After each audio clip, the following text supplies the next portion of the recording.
Going along and continuing with session 6, the next domain of healthcare delivery that we're going to discuss is access, otherwise also referred to as access to healthcare services.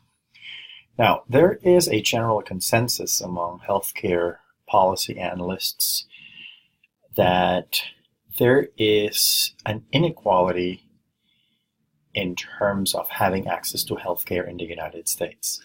And a lot of this is blamed on our country's lack of or not having universal healthcare. We do have some sort of mechanism in place, but it appears that it is not as efficient as those other industrialized countries where they have a universal healthcare system. Now, not all of them have a single payer system, like Germany, for instance, has multiple payer systems. But the fact is, they do have a universal healthcare system, and therefore, in theory and in principle, everyone has equal access to healthcare. Since we do not have that, it's quite evident that the general population, and if you look into subgroups, some subgroups have better access to healthcare and some do not. Now, let's define access to care. So access to care is simply defined as one's ability, or the ability of a citizen or a resident of the United States or an individual to obtain needed, affordable, convenient, acceptable, and effective personal health services in a timely manner. Now, that's a lot of conditions to meet, but as a matter of fact, that is how access to care is determined. You got to be able to get it when you need it. It should be affordable, meaning you can afford it in terms of paying it, or you have a third-party payer source that will pay for it. It should also be convenient, meaning if you live in a rural area, you don't have to drive an hour just to see a primary care provider. Acceptability could be subjective because you don't really know what you're missing if you don't know that there's something better out there. But this is a question wherein quality of healthcare should be uniform all over the country. And of course, effective, meaning it does what it is supposed to do, meaning to bring out wellness and treatment that is effective and, deals with that disease problem or the burden of that disease problem in any given community or a particular person. Now, access is a determinant of health status, meaning having access to care has a lot to do with the status of your health. And access, therefore, because it affects your health status, can also be cost of the environment, can be directly related to the environment that you're living in, the lifestyle that you're living in, and the hereditary factors. Now, all these things will determine how much access to care you need. So, although health insurance is not just the only factor that can determine our access to care, research have shown that because of the current status of the way we make healthcare services available to people, have shown that having health insurance is the single and the most reliable indicator of an individual being able to access healthcare in the United States. In other words, if you don't have any health insurance, you're more likely not to be able to, meaning you're less likely to be able to access healthcare when you need it. So what are the things that we know about access? Well, there's a lot of data available. This data that we have is very important because it helps the government determine problems and issues pertaining to the unevenness and the inequality in terms of different subgroups in the country in terms of having access to healthcare. So the government itself collects a lot of data from community health centers. Community health centers receive funding and from the federal government, and in return, every year, health centers actually have to report back data. We will talk more about this when we talk about primary care and community health centers. The government is also closely monitoring certain diseases. As a matter of fact, a lot of diseases are being monitored, like HIV and AIDS, and of course, mental health as well.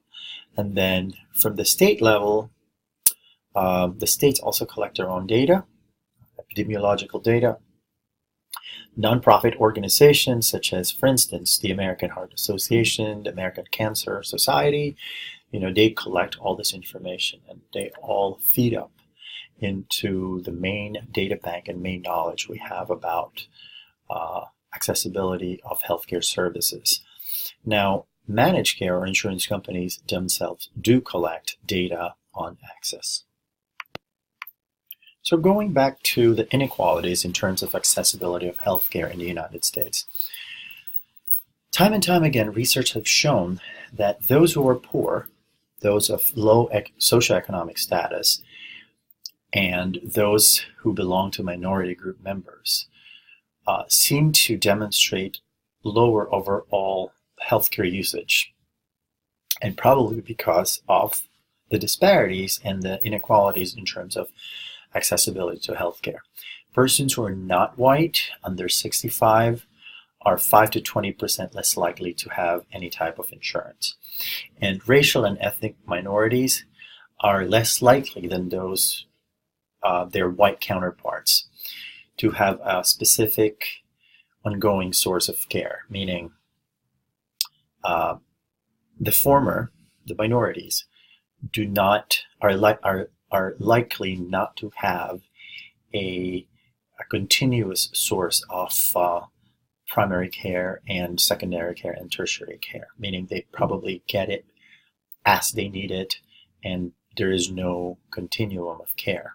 Whereas white counterparts tend to have primary care providers, and there seems to be a more seamless and organized delivery of care for this particular groups of people.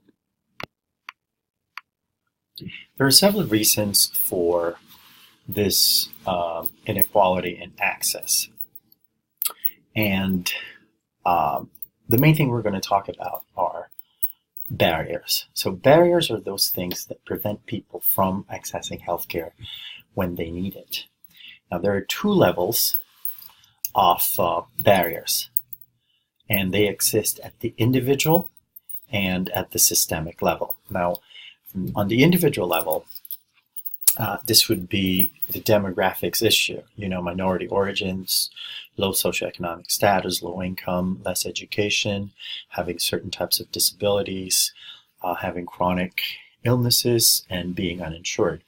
Now, system level refers to the infrastructure and the environment that is sort of systemic that surrounds the individual. So whatever is in your environment that prevents you from accessing care is called a system level barrier. One perfect example perhaps would be in neighborhoods in the Bronx, for instance, that have elevated subway tracks. And for mothers with infants that have strollers, to bring them to doctors for pediatric appointments, that is already a barrier in itself to be able to. And what if it is the only mode of transportation that is available? And what if you cannot afford a taxi service or an app hailing service, ride service like Uber? So if your only choice is the subway, and that makes things harder.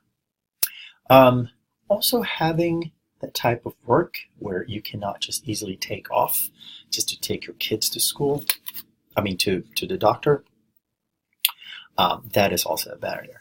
Now, access can be predicted, therefore, by race, income, and occupation, because race, income, and occupation could be the very source of this particular individual and system level barriers, which prevent people from accessing healthcare, or at least makes it difficult for them to access healthcare when they need it. So how then can we resolve the issue of inequalities and that causes disparities in access to care. So in the United States, there are two opposing philosophies that regulate access.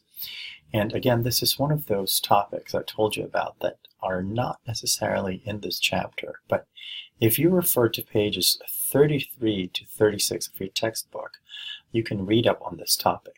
Now, this is very important because these are two philosophies that we actually adhere to, and we try to make them work together as far as the U.S. healthcare system is concerned. So the production, the availability, distribution, and how healthcare could be consumed should be perceived as equitable, right? But we already said that there's really inequalities in access. Now, why is that so? Even in countries with universal healthcare systems, no one has achieved a perfect model on how to make sure that the distribution of this limited healthcare resources are done in an equitable method, in a perfect equitable method. And because of these, any method of resource distribution, because you're distributing it, and you're not making it freely available to everyone, will lead to some inequalities. So what this is basically saying is that even in countries with universal healthcare systems, there are still some inequalities that happen because the government is in charge of distributing these resources. So how do we go about in tackling these issues? Well, a theory of justice is needed to resolve the allocation of healthcare. Like, how could we actually at least reach a certain acceptable level of equitability? And the way we do it, like I said, is we both have the theory of market and social justice. Now, some social scientists would argue that the predominant philosophy we have is market, and that is probably closer to the truth. We do have some form of social justice in terms of giving access to healthcare, and we'll talk about that in a little bit. But in the United States, these two theories, which are known to be contrasting and actually are sort of like, for lack of a better term, like oil and water. You're trying to make them go together, but they really won't. And this is what then governs the production and distribution of healthcare services in the United States. Let's start off with the first theory, or the first philosophy, which is market justice, also known as the economic good. Now, market justice, which, by the way, rules or regulates the market economy, that's the same principle that we follow in the market economy, says that the fair distribution of any types of services and goods, and in this case, healthcare services, it should be distributed following the forces of the market. And this is because we have a free economy. What does this mean? It means that this healthcare services will be distributed and be made available to people only if they have the ability to pay for it, and if they have the willingness, or they're willing to pay for it. Now, that's a problem because ability, as we said, is closely tied to health insurance in this country. And not everyone has access to health insurance in this country. Now, market justice presupposes that healthcare is an economic good. It's compared to a computer, a car, a cologne, a jacket,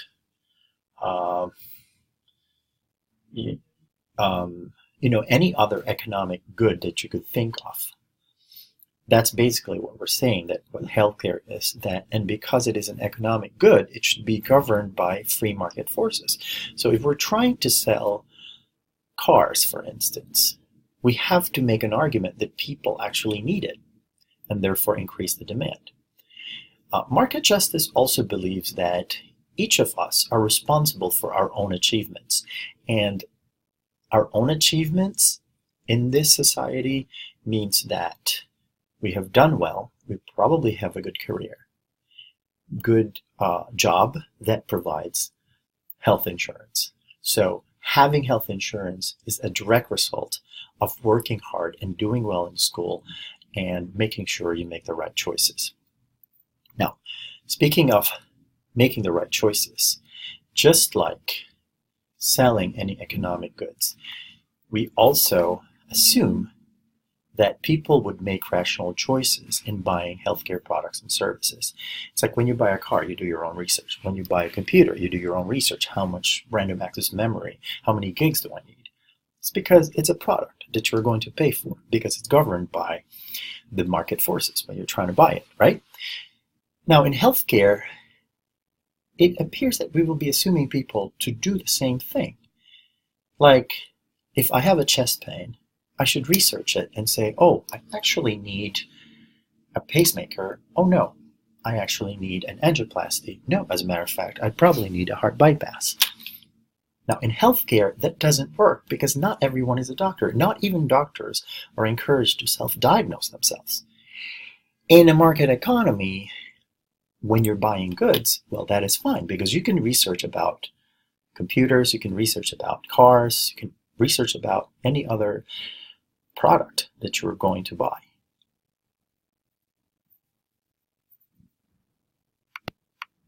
Now, granted that market justice also believes that because people are not trained to be physicians, not all people are trained to be physicians, that they will consult with their own physicians who know what is best for them.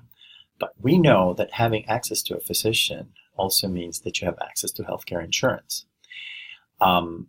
Market justice believes that just like any other economic market, it should work without or with very little interference from the government. And that the production of the healthcare services and healthcare goods will be determined by how much of the consumer is willing and able to buy at the prevailing price. And what happens is that we go back to the barriers again. Those who are not able to pay because they don't have a source of a third-party payer source, meaning they don't have health insurance, face a barrier and therefore results to inequalities in terms of accessing healthcare. This results in rationing of healthcare services by ability to pay. Those who cannot afford it, those who are not able to pay, will then not be able to access healthcare services. So market justice focuses on the individual rather than a collective responsibility for health, meaning you are responsible for your own health.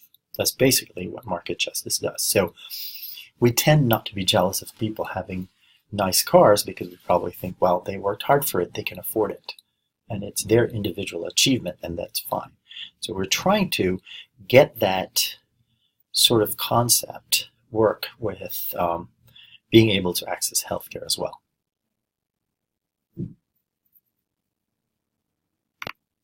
Let's look at the other side of the coin. What is the other theory? What is the other philosophy that we have in place? So this is the so-called social justice. And social justice presupposes that we as a community have an obligation to the collective good. We are responsible for what is good.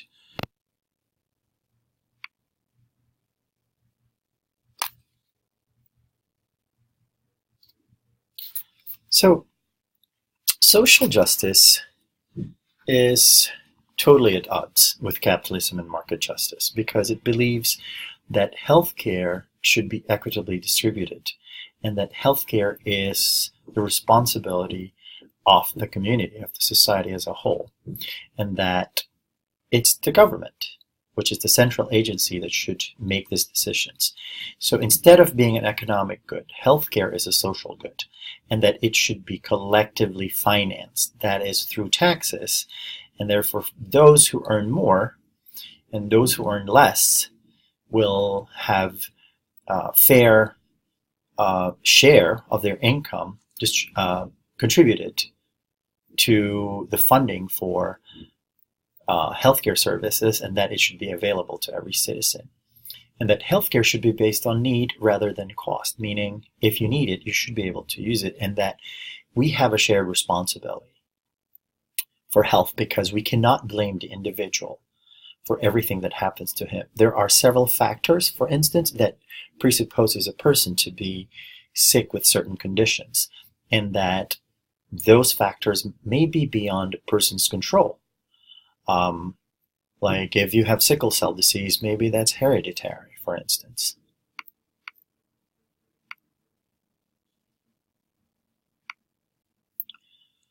So social justice, therefore, does some types of rationing.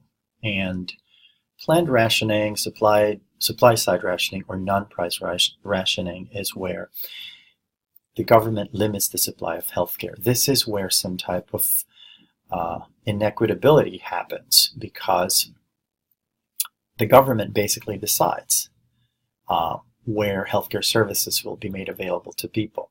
So countries with universal healthcare systems ration this services by controlling the distribution. How do we do that? By national budgeting, meaning certain areas will get more, certain areas will get less.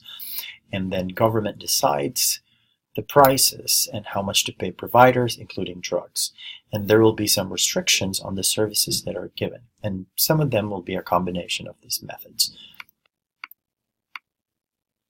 The Affordable Care Act of 2010 and social justice, they're closely interrelated because it's one of our attempts to have more social justice in terms of accessibility to healthcare in the United States.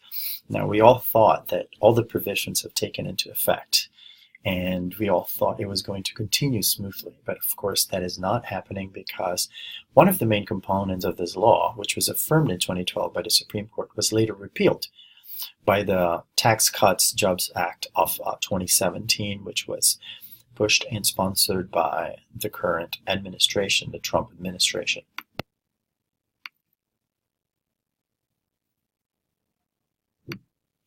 So here's a table wherein market justice and social justice are put side by side.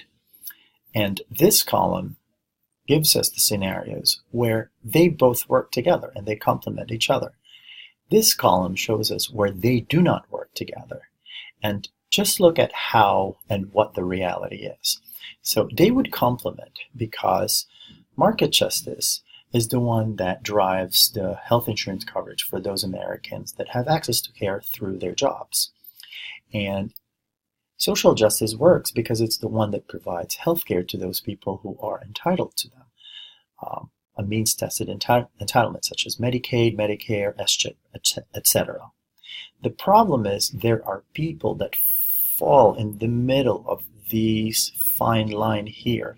And this fine line here is when these two principles do not work together. So when does it clash and collide and not work together? That is when market justice, and when there are Americans who cannot afford to buy health coverage, or they are unemployed. They might actually make some money, but they're self-entrepreneurs and they can't afford to buy their own health insurance.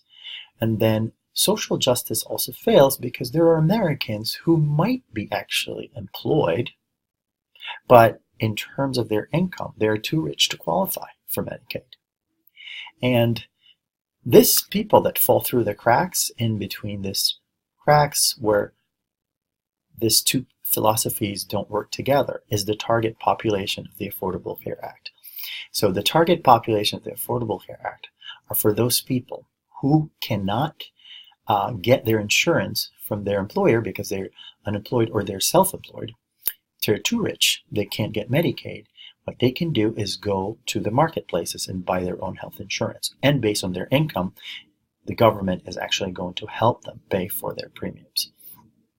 And that is how these two philosophies work hand in hand as far as our healthcare system is concerned. Now, please familiarize yourself with this table, because this clearly illustrates how both market justice and social justice work side by side in our current U.S. healthcare system.